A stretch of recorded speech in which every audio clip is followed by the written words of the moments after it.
The fair had everything. When you tired of the auto racing, you could always watch the camels run. That is, if you weren't chasing after the penny toss car, or gawking at the movie stars and celebrities.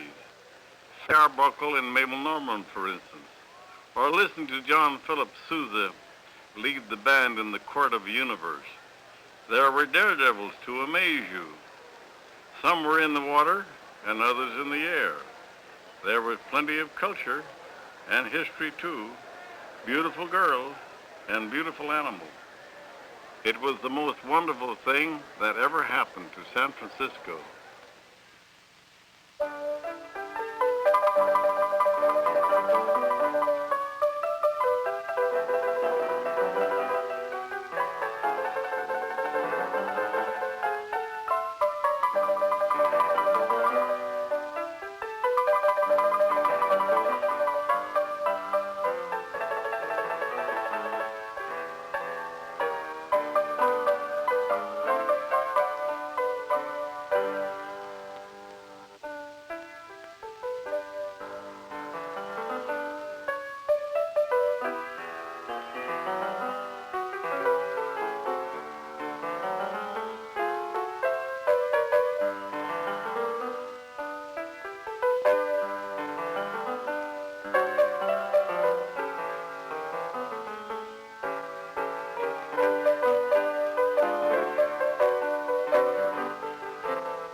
It had been a very busy century.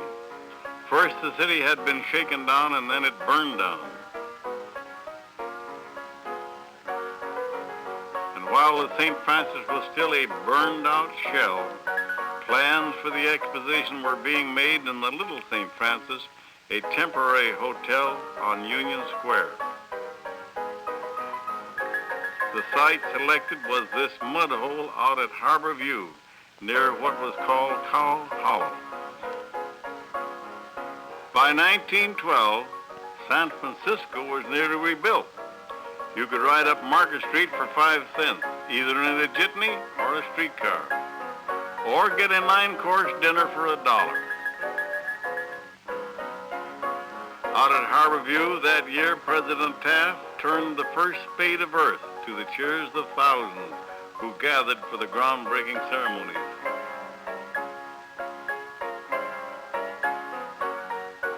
And from what was once a swamp, a sunset city of pale travertine with green bronze domes began to rise.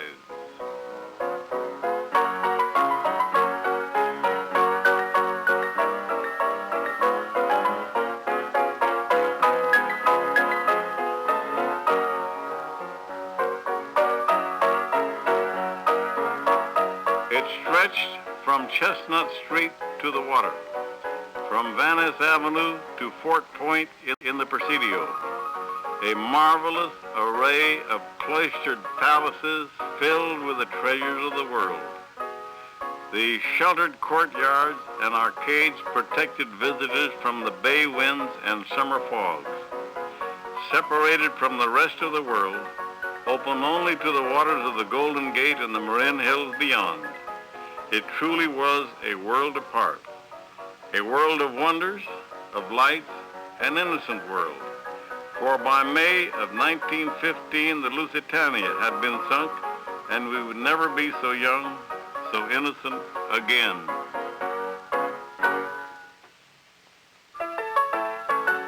Opening day, February 20th, 1915, 200,000 people stood inside the Scott Street Gate in the South Garden.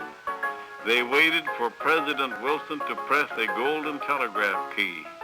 It sent a wireless message 3,000 miles to an antenna on the Tower of Jewels. This signal started the wheels of the giant diesel engine in the Palace of Machinery rotating, and the fountain of energy gushed forth, and a magical summer started for the people of San Francisco.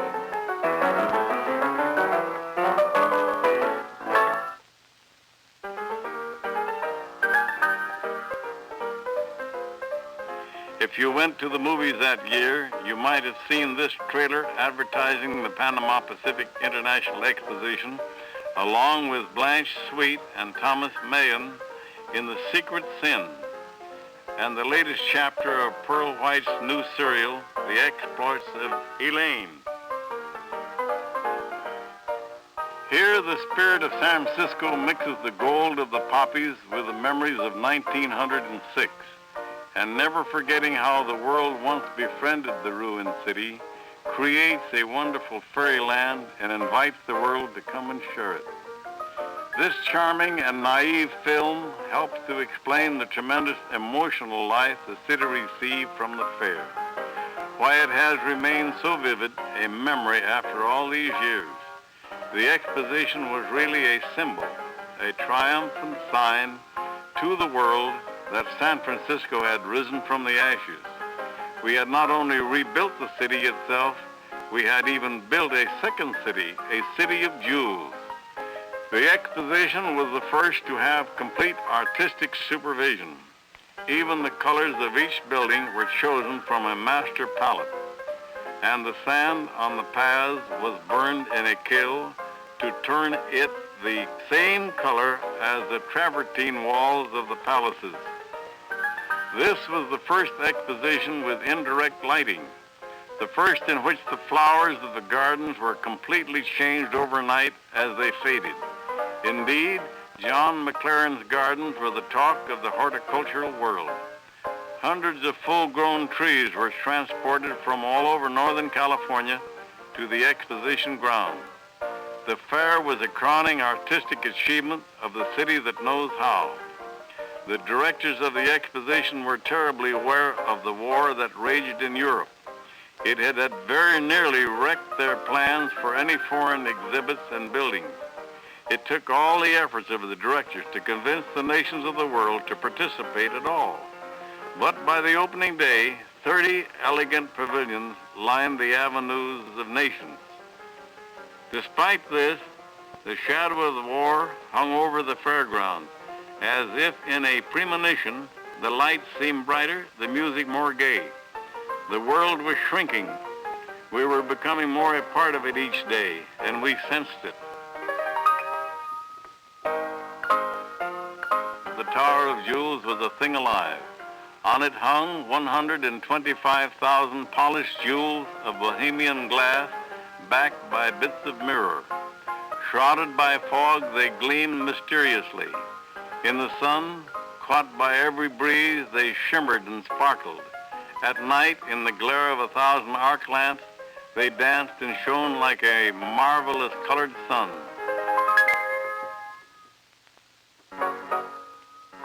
The exposition was huge.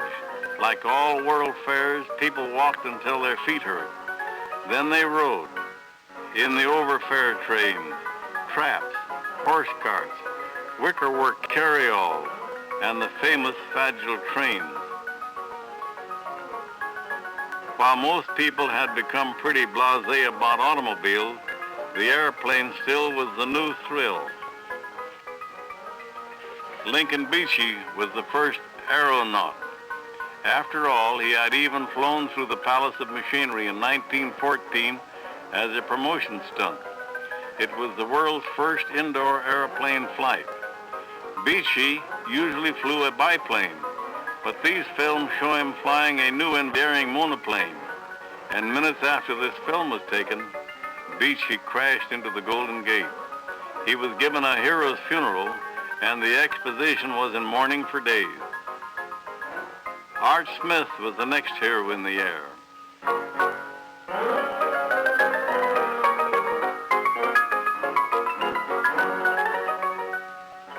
Most afternoons, he thrilled the crowds by just looping over the Marina Green.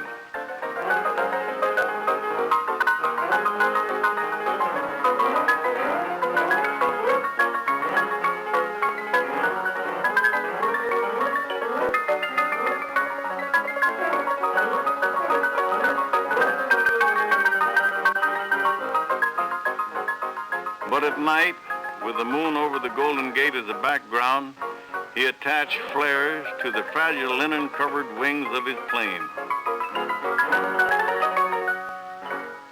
was absolutely incredible. Daredevil, you bet your life.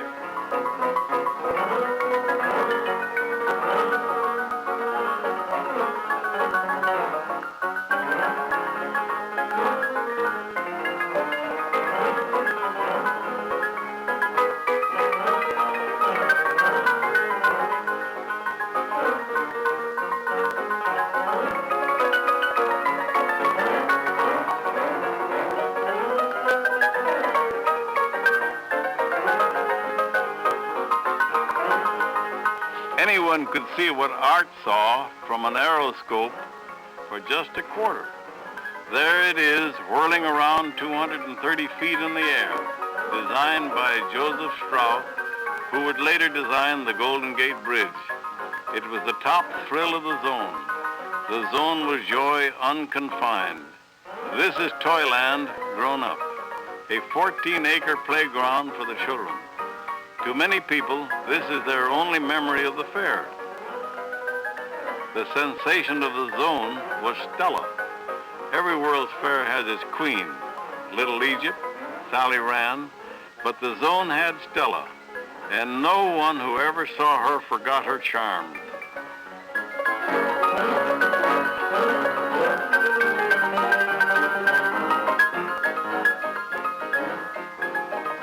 She was so real that she even seemed to breathe. That's a lot of loveliness for a dime. At the opposite end of the fairground stood everybody's favorite building, Bernard Maybeck's wonderful Palace of Fine Arts. It stood reflected in its lagoon as if it were a dream solidified. Even before the exposition was over, the people of San Francisco were demanding that the Palace of Fine Arts be preserved. This colorful pageant was staged to help publicize their effort.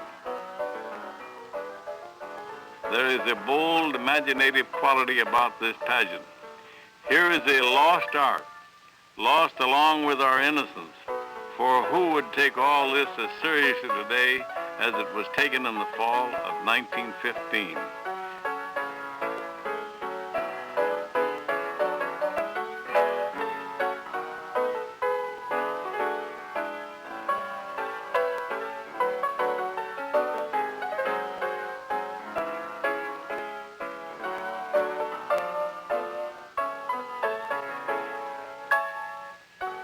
Surely this is how Maybeck wanted us to remember his palace. Millions of visitors came to the exposition. A relative newcomer to the movies, but already a star, came over from Niles, where he was making 2 reel comedies for SNA. Charlie Chaplin.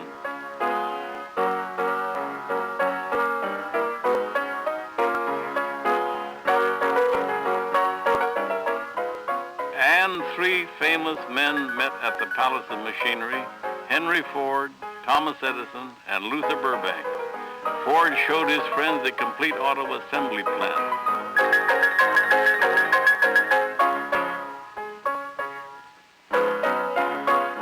Burbank displayed his Texas feeder, a spineless cactus developed for cattle feed. They then saw other wonders of the age, including an automatic post office, while Teddy Roosevelt waited for them in the car. It was a time when, secure in the past, people could face the future without any fear. Mrs. Edison was fascinated, for instance, by a new life-saving device, the baby incubator. These were the only incubators for premature infants on the West Coast at the time, and they saved the lives of several tiny children born that summer of 1915.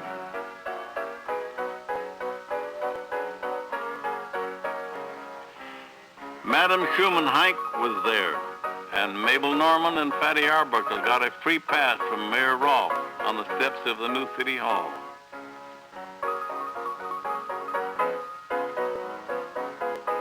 They were at the heights of their careers, unaware of the tragedies that would shadow both their lives.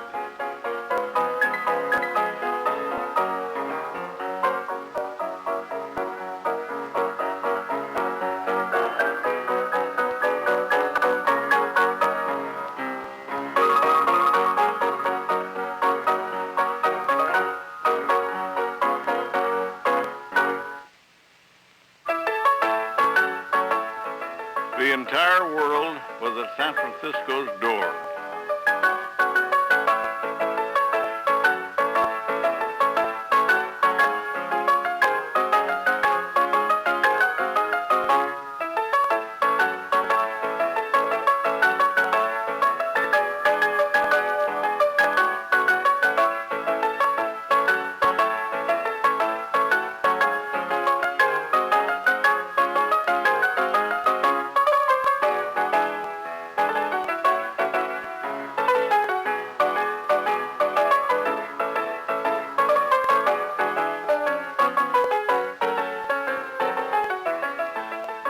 For entertainment, dancers from each country presented their folk dances.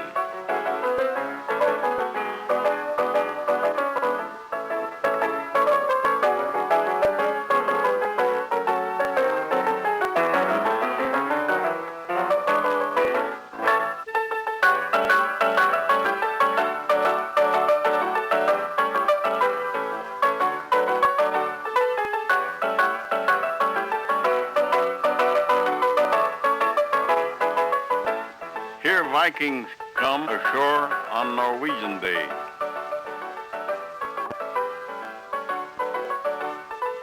Pretty girls landed too. Watch this charming delegation of daffodil girls representing Santa Cruz County take the marina by storm.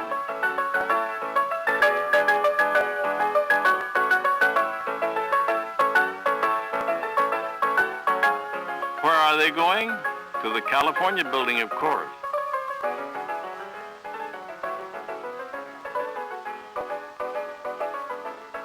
Past the Forbidden Mission Garden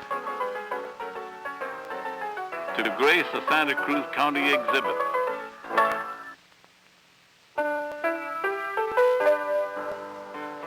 No one has ever forgotten how magnificent the exposition was. And it was beautiful.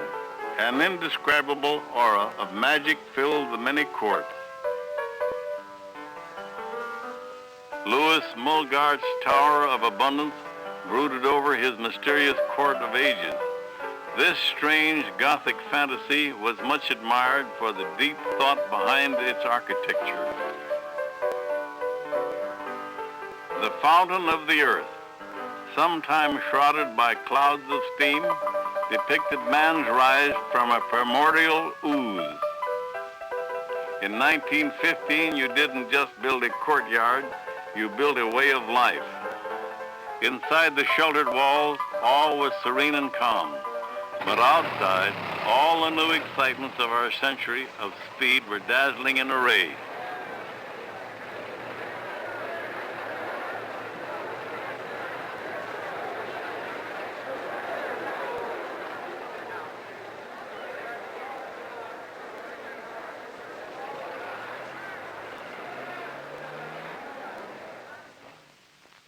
Good old number 9 wins again, and to the victor belongs the spoil, a garden party celebration.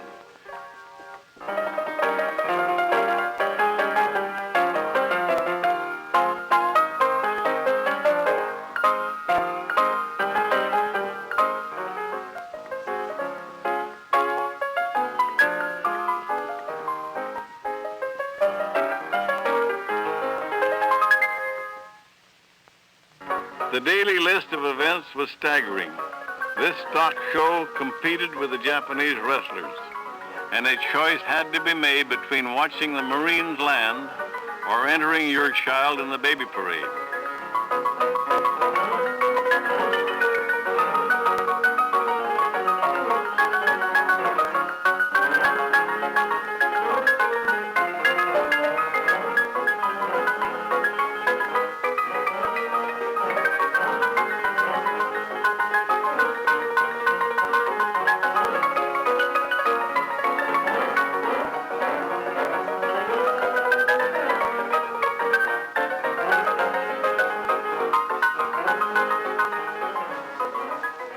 One of the great charms of the Panama Pacific International Exposition was that it combined all of the blandishments of a country fair with the rising sophistication of the young 20th century.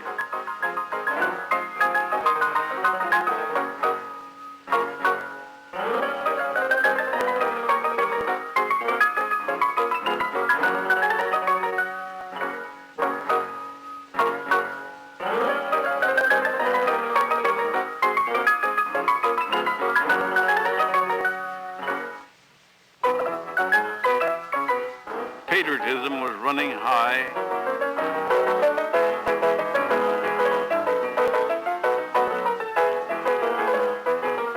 The most cherished visitor was the Liberty Bell, brought on a special flat car all the way from Philadelphia. There were parades every day, sometimes several parades every day.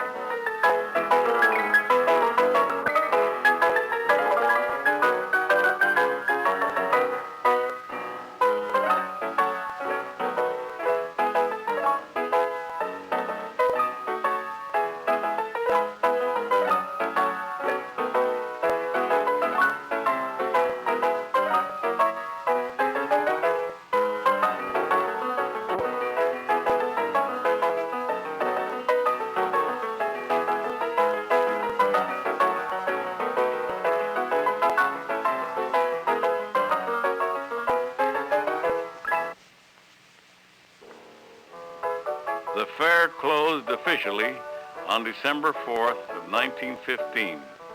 Closing ceremonies were filled with emotion, and nearly 500,000 people wept as the flag was lowered from the Tower of Jewel.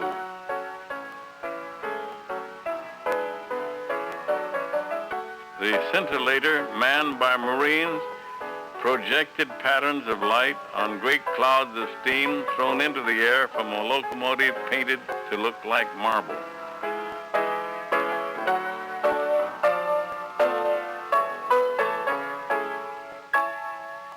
Everyone stayed to watch the lights, wandering quietly in the gardens, looking for the last time.